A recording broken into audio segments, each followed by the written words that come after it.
merged, and Goldwater represented the conservatives, and Rockefeller was considered the epitome of the moderates. Are going to have to fight to get their rights. And when Nelson Rockefeller went to the podium, he was roundly booed. These extremists feed on fear, hate, and terror. They encourage disunity. You control the audience, and I'll make my 5 minutes. I was one of the conservatives in the rafters booing Nelson Rockefeller. The governor hasn't had a chance. He was the enemy. He knew that there were a lot of conservatives there, and he was doing it to tweak us. These are people who have nothing in common with Americanism. The Republican Party must repudiate these people.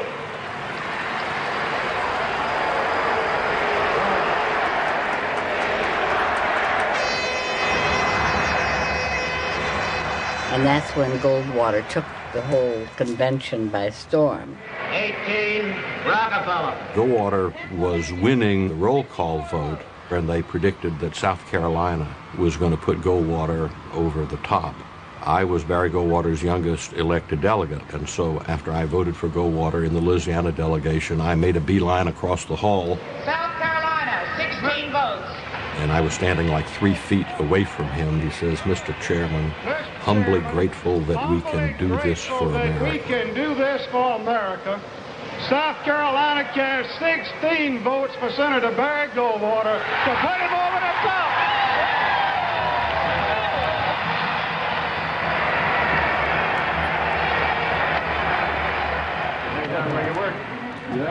He is the man who earned and proudly carries the title of Mr. Conservative. And he is the man who, after the greatest campaign in history, will be Mr. President, Barry Goldwater.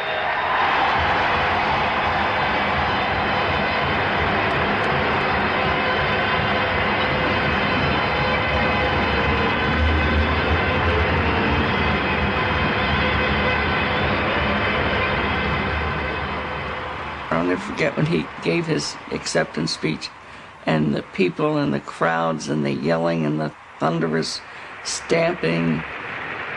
I would remind you that extremism in the defense of liberty is no vice.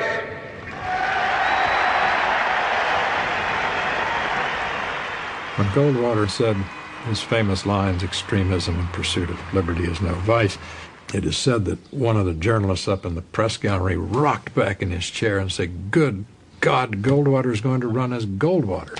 It really did catch people's attention. It was extremely exciting when he said it, and there was a big uproar of cheers, but most of us in our hearts knew that this wasn't a very politic thing to say. And let me remind you also that moderation in the pursuit of justice is no virtue. I watched that speech very intently. It was a ringing flow of words, but in politics, words are weapons, and sometimes they're targets, and that's all part of the great game of politics.